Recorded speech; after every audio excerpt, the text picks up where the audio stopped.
I'm going to stay on time because this wonderful band deserves that.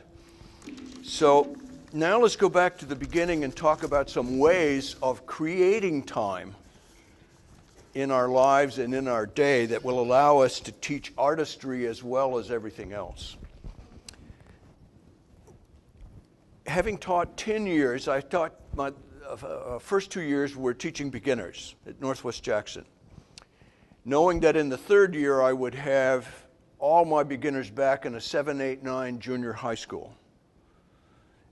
And when I was in high school, I did not lack confidence. I didn't even need to go to college. I was already better than my band director. Maybe some of you can identify with that. When I was graduating, doing student teaching and so on, I was pretty humble because the reality was imminent. So I searched for a job where I could learn incognito and not, my mistakes would be known by me and a few other people, but not the world. So it was a great time for me. I learned the instruments. I wouldn't change a minute of that time. After 2 years at the junior high school, the high school job opened up and I got to go to a 10 through 12 high school with all the students I had started and that I had been with in the junior high school the last 2 years. Only the seniors and I had not worked together. After 6 years at the high school, a total of 10 years of teaching, I changed jobs and went to Ann Arbor to follow Edward Downing. Now, some of you may know the name Edward Downing. He's from Michigan. He went to the University of Michigan. He taught in the public schools for many years and retired 5 or 6 years ago as president of the Interlochen Center for the Arts. And I was following him in this new job. And it was very stressful. The first thing I did when I got the keys to this new band kingdom was I started calling in seniors that Ed had said, here is the student staff and here's what they're assigned to do. And I called in, first of all, David Persigian, a senior drum major and clarinetist. And I said, David, I see you're in charge of equipment. Does that include chairs and stands, instrument, what? And he interrupted me. He said, if you look at this drawer next to your desk labeled student staff, and you go back to equipment, you'll see that I have done all of those things. It's instruments, marching, concert, chairs and stands, set up for all the bands, anything to do with anything you can imagine. And if you see something that you don't like that I've done, I'll do it the way you want. But being a slow learner, I called in Susan Kish, senior percussionist who is in charge of uniforms.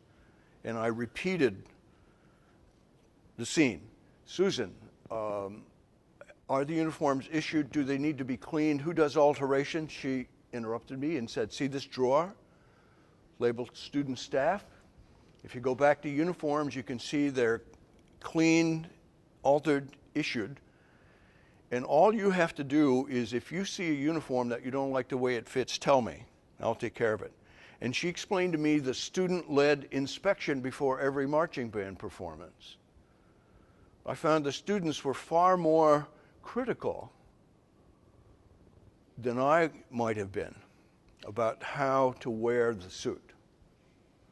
So before I repeated the same scene a third time, I went through and I found out this most amazing student ownership of the non-musical task of the Ann Arbor Huron Band. And I promised myself that I would not only continue it, but try to enhance it for as long as I was there. There was a student party, a social committee. This was the partyingest band with whom I've ever worked. And the students planned the parties. There was a map committee, a cleanup committee, a menu committee, chaperone committee, all those things. And my job was to get a map and show up. And I could leave early because there were chaperones. I didn't have to do all those things. At one point in the fall, David Persigian, the drum major, equipment manager, said, because I asked him something else, and he said, you don't have to worry about any of those things here. We want our conductor to just do the music. Is that different than your situation? It was foreign to me. Now, David was a bright young man, but that wasn't David's creative thinking that led him to that point. That was Edward Downing, who had taught the students, here are your jobs, and my job is to do the music. And they took such pride and ownership that I saw immediately that this ownership of the non-musical things carried over to the music. Senior leadership was huge. Every sophomore wanted to be a senior. And the seniors were proud of having gotten there, and they were going to pass it off to the next generation even better than they received it. I've seen section leaders, senior section leaders, called sophomores and juniors aside and talk to them about preparation of their assigned parts. Do you need help with this? I'm willing to help you. Or is it something you can do? This is important to all of us.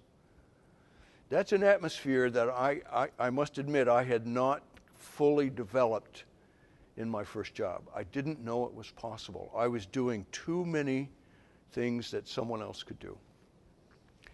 So just telling the students, this is your job. It's not my job to get you here on time. If we make it our job, they'll let us, oh, okay, that's the game you want to play. All right? It doesn't work. It has to be their job. Discipline, when applied extrinsically, fails unless at some point it becomes self-discipline. And my experience tells me that we keep students in a extrinsically disciplined state too long. They probably need it in the 5th or 6th grade. But as soon as possible, they need to become self-disciplined. And it's not an on-off switch, it's a rheostat. You just keep cranking it up a little bit, and then they'll turn it back a little bit, and then we keep turning it up. So that they become self-sufficient in all aspects of our endeavor, musically and personally. Ensemble skills. I learned something else from Mr. Reynolds. And that was, every time I'd ask him a question, now when I asked Dr. Ravelli a question, I got answers. And I didn't even have to ask. And I got answers. And I loved Dr. Ravelli. He was a master. But Mr. Reynolds, a different person in a different time, every time I'd ask him a question, he would ask me 3 questions. He'd say, well, the answer to your question depends on how do you feel about A, B, and C? What do you want to accomplish with it? And I just wanted him to tell me what to do. Because my teachers forever had always just told me what to do. And I thought that's what I was supposed to be doing at this point, telling students what to do. I remember taking 3 scores to Mr. Reynolds' office one day after school to have him give me guidance on picking the right piece to play at festival. He didn't do that. He said, well, the first question I have is, what do you think it means to be musically educated, and how will one of these selections contribute to that? And I just got dizzy. And I left his office with no clear idea about what to play. Now, he could have made it very simple and just told me. Today, 35 years later, I'm still working on the answers to his questions. So I think we need to ask more questions and be less giving of information. Ask the students, draw them into the process. It's like the analogy that I can think of is creating a vacuum in the rehearsals and inviting the students in, rather than filling the vacuum with our presence, giving information which brings the students to become passive. We're active and they're passive. We need to all be active. As an example, in intonation, can 5th or 6th graders hear if it's in or out of tune? Oh, yes. I'm wearing hearing aids, old band conductor melody. Their ears are young and fresh. They can tell if it's in or out. We need to teach them to bend pitches and ask them, is this in or out of tune? Play it again. And then when they're able to bend a pitch and go up or down, then they know if they're flat or sharp. Just make it get better. There's never been an in-tune performance in the history of the world. Not any great concerto player, no ensemble. Now there are some to me that sound perfect, but to the people who are at that level, their ears are bleeding. And they go out for a beer afterwards and they rail on the violas. I mean, they're at a different level. So the task for us is to keep our ears elevating to the next level and to bring our students along with us. Create a pitch community, a pitch sensitive community, and let their ears grow.